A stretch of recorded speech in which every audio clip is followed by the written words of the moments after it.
Donald Trump threatened both death and destruction, and that was the most threatening message he put out in the last 24 hours, although perhaps not the most directly threatening message. We're gonna compare the multiple ways in which he attempted to intimidate both Manhattan District Attorney Alvin Bragg, as well as anyone else who might come at him with criminal charges in the near future. It started like this. Take a look at this photo. He was posting this National File article about supposed election blah, blah, blah. And of course the image is Donald Trump with a baseball bat about to, I'm going to read between the lines and say, beat the district attorney to death with a baseball bat like he's a 2-bit cinematic mobster.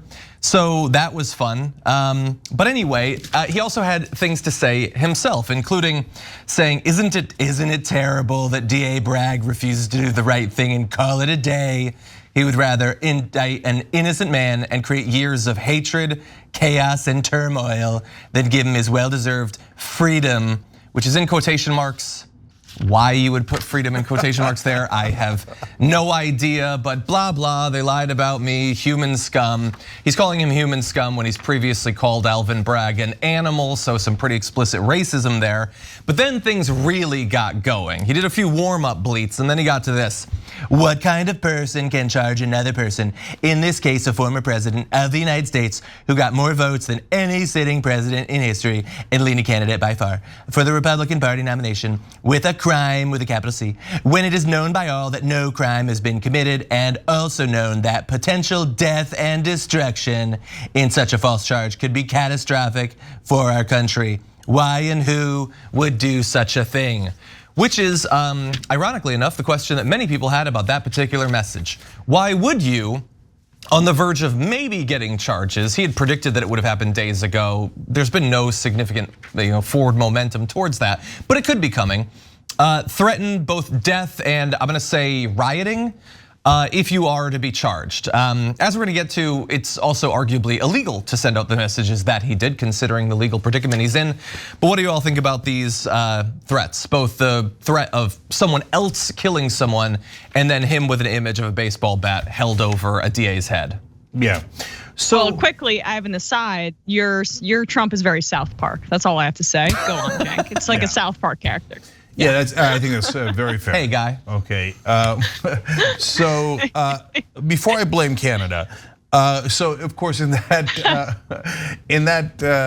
statement there, the last line that John didn't read is, only a degenerate psychopath that truly hates the USA. So he's also calling Alvin Bragg a degenerate psychopath, and of course the death and destruction line. But so here's the interesting part. Why take down, so Trump wound up taking down the picture of him, Al Capone style, holding a bat to Alvin Bragg's head, or the picture of Alvin Bragg's head. But he did not take down the threat of death and destruction at the protests. Because it is a crime to threaten a prosecutor, but not a crime to get people to do death and destruction in general. So if many people die like they did on January 6th, he's not legally responsible. And he's like, oh, good, they died, but that's not on me.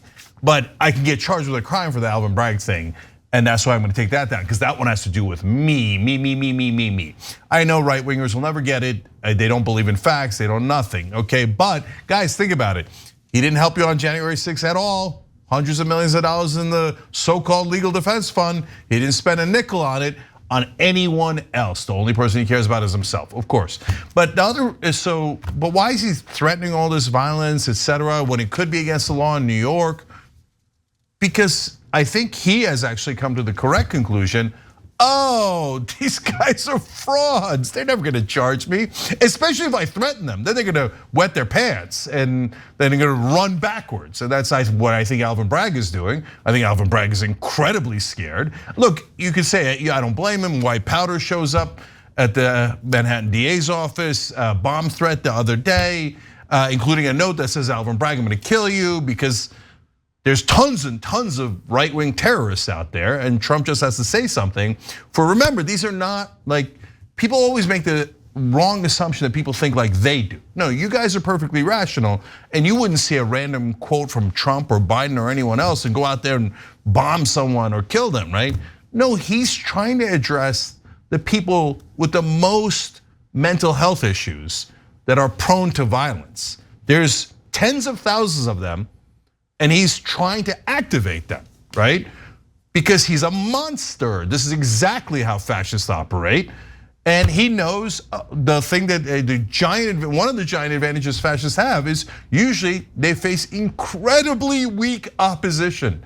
So all these prosecutors are like, it's been 5 years, man. Michael Cohen already went to jail for the same exact crime. It's been 5 freaking years, and Alvin Bragg's still trying to figure out where his shoes are, right? And this is the deranged psychopath who's out to get Donald Trump? Well, he has a hilarious way of doing it. I'd have done it in 5 days.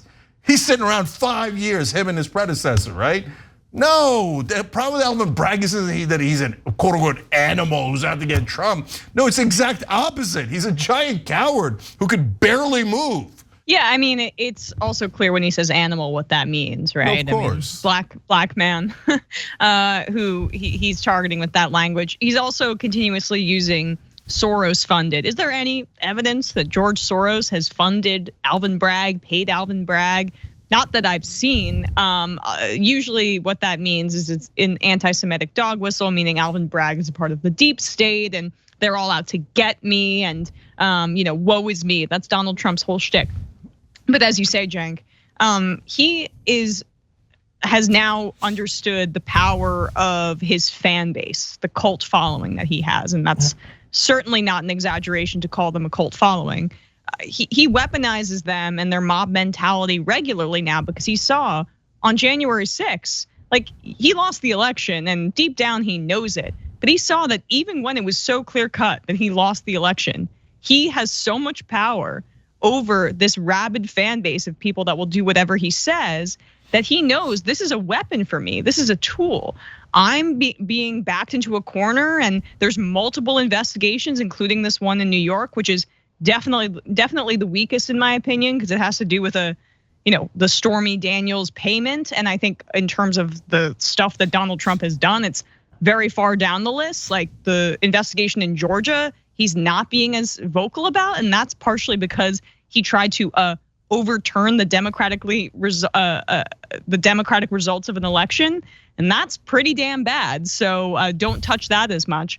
This one, he feels like he has a bit more of a leg to stand on to say, it's a witch hunt. This is so ridiculous. When this is Alvin Bragg and that office weekly, as you say, Cenk, but pursuing what they think they can get Trump on. This is a weak charge, yes, but that's because they feel they have the most evidence about this, given what they've collected from Michael Cohen, et cetera. So what Trump also knows, though, is that when he activates his base, uses that to threaten prosecutors, the government officials from actually holding him accountable, that it does work to a certain extent because the Republican Party is still tiptoeing around him, even after he incited the insurrection.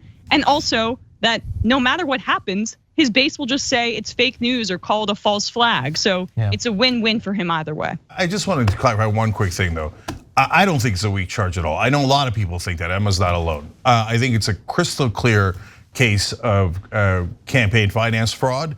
That's a felony. By the way, people like Dinesh D'Souza have gone similar to jail in prison for similar charges, and Michael Cohen already spent 3 years in prison for those charges. So did they do it together or didn't they? Or was Michael Cohen wrongly charged and the state should give him a whole bunch of money for a false prosecution? Which one is it? No, they committed the crime. I hate that the elites are above the law. Like there's a different standard. If you do it, or even it's like a semi-powerful person like Dinesh D'Souza does it, they're gonna go to jail, right? But if it's an elite, well, no, it's gotta be a much higher standard, at least murder. Otherwise, you have to let him go. No, prosecute him on what you have. Well, by the time he does get prosecuted on this, if it does happen, God only knows how many additional charges he might have thrown onto himself. Thanks for watching The Young Turks, really appreciate it. Another way to show support is through YouTube memberships.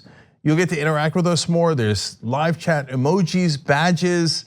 You've got emojis of me, Anna, John, JR. So those are super fun. But you also get playback of our exclusive member-only shows and specials right after they air.